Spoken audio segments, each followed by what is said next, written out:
Quisiera brindarte un gran y cariñoso saludo en el nombre de nuestro Señor Jesucristo. Muy contento nuevamente porque te has quedado con nosotros, has estado observando este tema de la evangelización. Ya en una primera serie temática abordamos de manera general algunos tópicos sobre las misiones, sobre cómo poder desarrollar una misión transcultural, cómo tener ciertos cuidados con aquellos pueblos no alcanzados, poder observar muchos aspectos relacionados con ello. Pero ¿sabes qué? Lo más importante es que tú y yo seamos esa iglesia, ese cuerpo de Cristo que pueda mostrar al mundo en su vida, porque tú y yo somos el primer libro que las personas verán, somos el primer Jesús que las personas verán. Y eso no tiene que ver con que usemos barbita o nos dejemos el pelo largo o no queremos imitar a Cristo en su parecido físico desde lo que creemos que como Él vestía o vivía. Se trata de ser un imitador de Cristo reflejando principalmente su amor. ¿Tendremos equivocaciones? ¿Tendremos problemas? Por supuesto que sí, pero el amor sobrepasa todo entendimiento. El amor cubre todo pecado y en el principio del amor, Pablo lo dice, no hay ley. Si tú estás en el amor, esa es la verdadera ley. Así es que te invito a que comiences pidiendo al Espíritu Santo que te revista de su poder para que comiences a amar a tu prójimo, para que comiences a entregar el cariño, el amor y principalmente la libertad que tú tienes, la libertad de llamarte un cristiano, de conocer a un Cristo que te ha salvado, que murió por ti y que te tenía destinado desde antes de la fundación del mundo para ser un discípulo, para ser un apóstol del Señor y poder proclamar el Evangelio de Él. Eso es algo maravilloso. En esta oportunidad quisiera hablar acerca de un tema que el Señor nos va a capacitar. Él se hace cargo de nosotros. Él nos dijo que nos iba a capacitar para poder evangelizar. Hemos estado mirando eh, varios versículos que nos hacen mención a esto. Quiero leer en 2 Corintios 5 el verso 6 para introducirnos del 5 mejor en adelante y hasta el 9 que van a ser los versículos de introducción para mirar este tema de cómo el Señor nos capacita para evangelizar. Mira lo que dice según la segunda carta a los Corintios en el capítulo 5 dice, verso 5 en adelante, mas el que nos hizo para esto mismo es Dios, el cual también nos ha dado las arras del Espíritu. Por tanto, vivimos confiados siempre, sabiendo que en tanto que estamos en el cuerpo, ausentes estamos del Señor. Por porque por fe andamos, no por vista. Estamos confiados y más quisiéramos estar ausentes del cuerpo y presentes con el Señor. Por tanto, procuramos también, o presentes o ausentes, serle agradables. Con con estos versículos de introducción quiero pedir la dirección del Espíritu Santo. Es interesante, te invito a que puedas leer completamente este capítulo de 2 Corintios, capítulo 5 porque luego, desde el versículo 11 hasta el 21, muestra al apóstol como un embajador de Cristo. Así que te dejo la invitación para que lo puedas leer de manera personal. Vamos a orar y introducirnos en el tema de cómo el Señor nos capacita para evangelizar. Querido Dios, te damos las gracias porque en tu poder, bajo tu Espíritu Santo, podemos ser llenos de Él y capaces, capacitados para poder ser testigos tuyos, Señor. Confiamos plenamente en tu palabra y en tu poder. El poder solamente proviene de ti. Tenemos falencias, tenemos errores, nos equivocamos diariamente. Muchas veces quizás no somos los mejores vecinos, quizás no somos los mejores hermanos, no somos los mejores amigos, no somos los mejores compañeros de trabajo, pero Señor, por medio tuyo y creyendo en que tú tienes el poder para que nosotros podamos representarte, es que queremos vivir una vida plena en ti, Señor. Una vida llena de santidad para mostrar quién eres tú, Señor. Para mostrar que en ti se muestra el verdadero Dios y que a través de toda la historia te has dedicado a mostrar el amor del Padre Celestial. Gracias te damos, Señor, y agradecemos por tus méritos. Amén y amén. Bueno, como bien dije, estamos capacitados para evangelizar. La misión de Jesucristo en la tierra llega al fin. Él resucita de una manera triunfante y lleno de gloria. Vuelve al seno del Padre, pero la obra que inició está solo en el comienzo. El Señor estuvo en un ministerio, algunos señalan que fueron aproximadamente 3 años y medio en el que estuvo ministrando. Antes de eso se desconoce que él pudo haber desarrollado o si se estaba preparando, de hecho es poco lo que se nos revela sobre este tema. Pero es preciso dar continuidad a la obra que comenzó el Maestro. Y el Señor va a ser fiel en completarla porque Él comenzó esta obra. Y los apóstoles continúan con esta misión. Ellos serán fruto de la elección hecha por el Maestro mismo. El Señor Jesucristo mismo los comisionó y esta es una tarea ardua, difícil de ser cumplida. Cuando el Señor Jesucristo los elige, primeramente los separa y comienza entonces esta preparación por medio de instrucciones, de enseñanza, de ejemplos y de vivir con ellos. En ese periodo de ministerio que el Señor vivió, en el fondo está viviendo continuamente con ellos. Los lleva a un nivel superior de conocimiento. Cristo, siendo el mejor de los maestros, dedica su tiempo a dar a estos 12 hombres los que podemos llamar una capacitación. Eso después de la ascensión de Cristo solo sería posible con la ayuda y la orientación del Espíritu Santo. De hecho, el Señor Jesús dijo, más conviene que yo me vaya para que se quede con ustedes el Espíritu de verdad, el Consolador. Y la dirección del Espíritu Santo permite que ellos sigan estando con Cristo por medio de Él, para que siguiesen con esta obra importante. Ese era el trabajo que tendría que ser realizado por las personas capaces de vivir con el Espíritu Santo y dejarse guiar por el poder del Espíritu Santo. El perder la compañía física de Cristo, del Señor Jesús, los discípulos se sintieron muy atemorizados, pero recibieron la promesa del derramamiento del Espíritu Santo, conscientes en ese sentido de que Él habría de volver al encuentro de todos los que le esperamos. Ellos pensaban también que iba a volver en su tiempo. El derramamiento del Espíritu Santo sucede y los discípulos son revestidos de este poder, como el Maestro Jesús había prometido. Ya revestidos y llenos de esperanza, la promesa del regreso de Cristo sirvió como un motor o como un combustible para el evangelismo.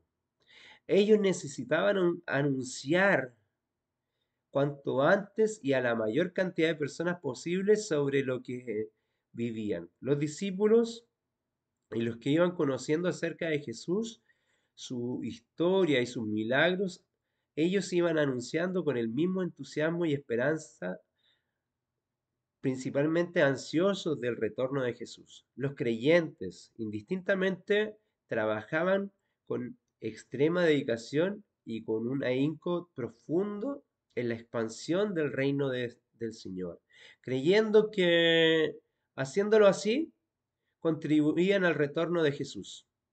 Y cada día el Evangelio, la persona de Jesucristo, el Evangelio en la vida de las personas crecía y fue una fuerza liberadora para el mundo antiguo, desafiando tradiciones, costumbres, viejas costumbres de los pueblos enraizadas en un preconcepto humano.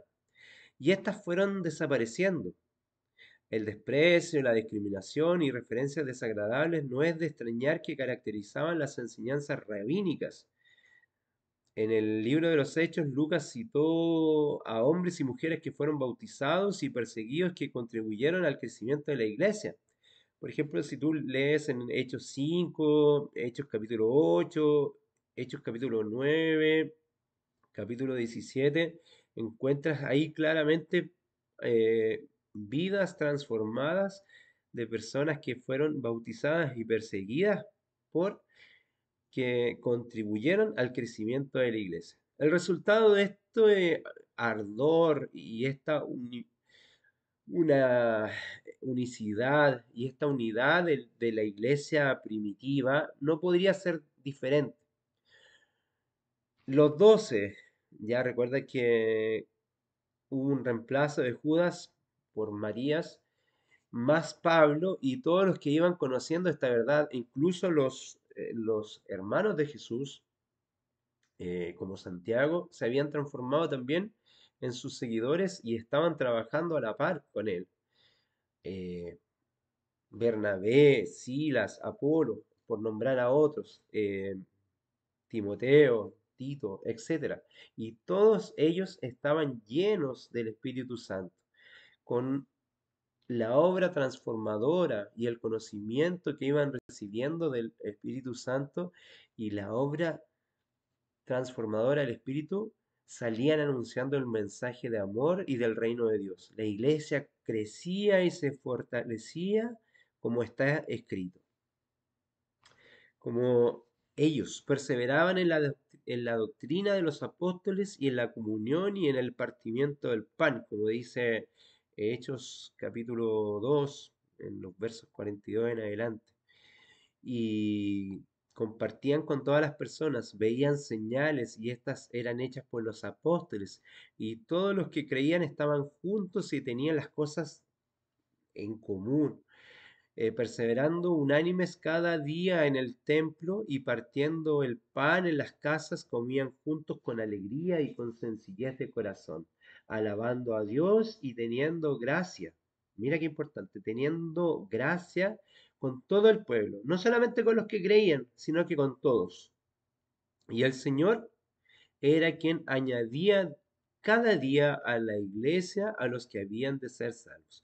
Muchos se quedan con esta última parte de que el Señor añadía cada día a la iglesia a los que habían de ser salvos. Sí, pero también era parte de cómo estaban viviendo los cristianos, que las personas querían, porque estos primeros cristianos, tanto los apóstoles y todos los seguidores de Jesús, estaban viviendo de una forma distinta y estaban captando la atención. Eran libros abiertos, sus vidas eran libros abiertos que hacía que el Espíritu de Dios tocara los corazones de las personas y quisieran añadirse a este grupo de seguidores de Jesús.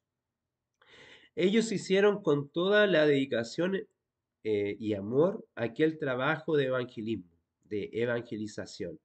Y la iglesia alcanzó hasta los confines de la tierra de ese momento donde ellos estaban, como Cristo les había ordenado. Fueron uno a uno terminando su jornada, pero la misión debía continuar, porque el objetivo era el regreso del Mesías. Eso es lo que ellos esperaban. Entonces, en este sentido, los que les sucedieron siguieron con amor esta obra y el Evangelio seguiría haciendo lo mismo, anunciando la bondad de Dios, su salvación y su reino.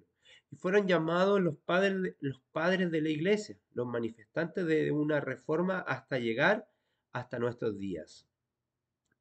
El Señor continúa capacitándonos a cada uno de nosotros por medio del Espíritu Santo para este honroso trabajo, porque en verdad evangelizar es el efecto que el Evangelio causa en nosotros, experimentando la novedad de vida, deseando anunciar y esparcir tal alegría a toda la humanidad.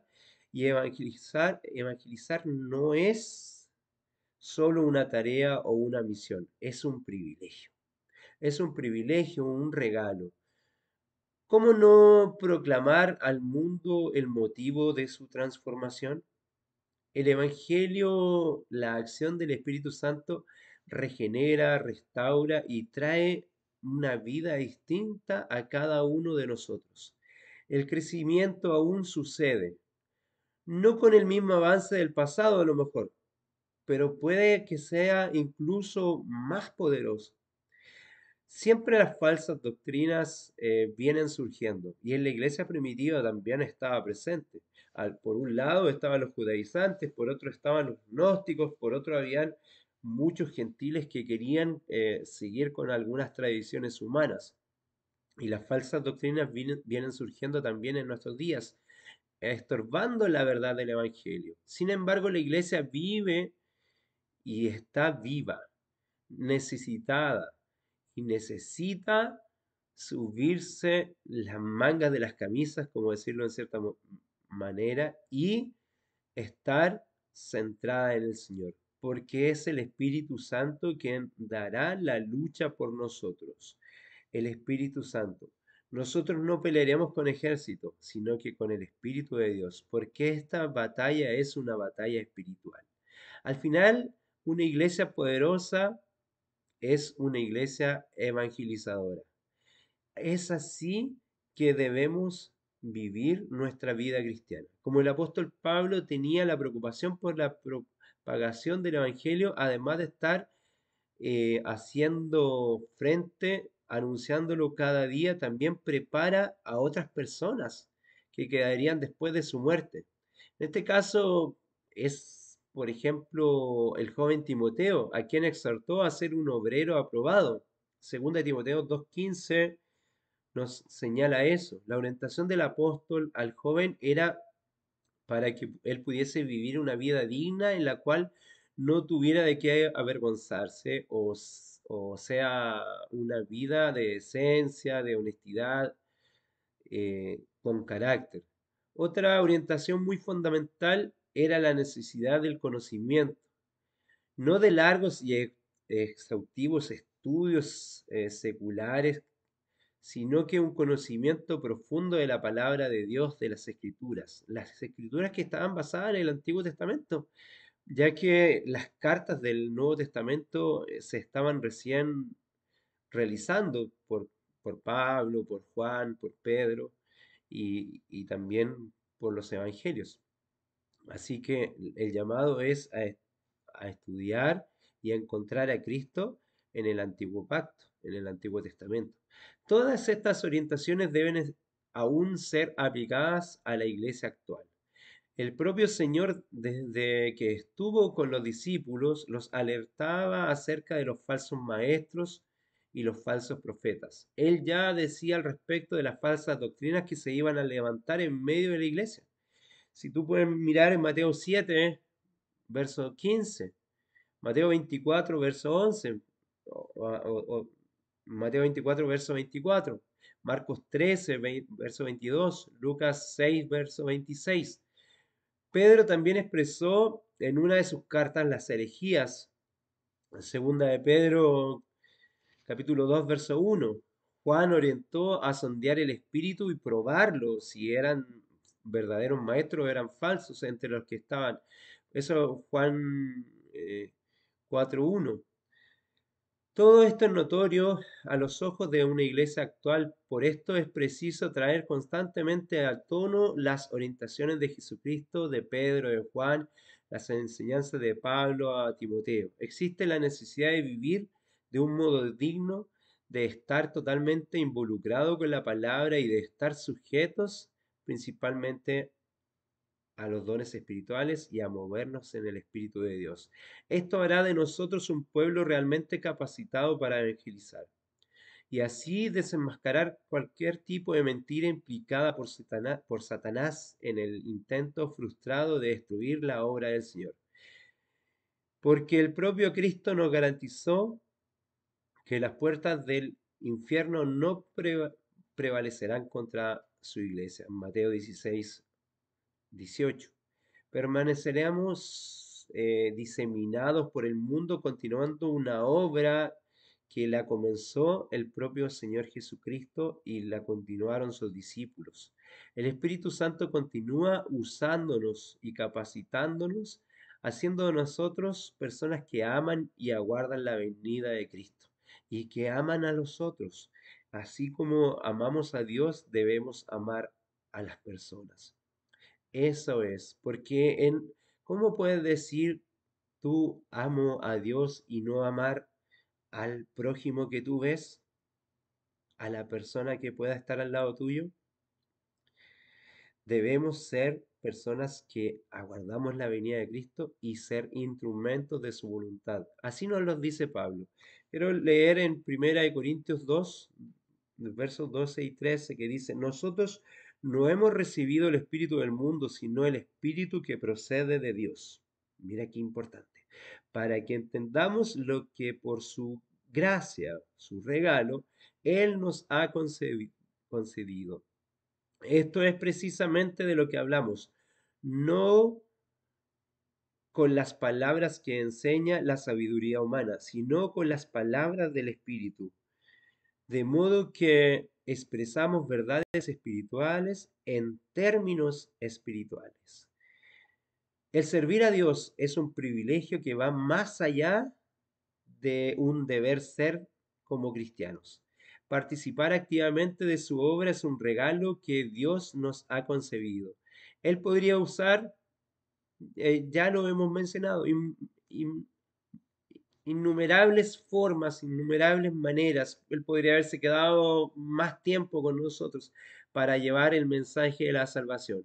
Y Él está, nos da esta posibilidad. Y hasta cuando Él le plazca.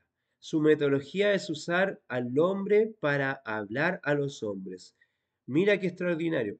Seres imperfectos como tú y como yo podemos llevar un mensaje perfecto que es el mensaje de Jesucristo.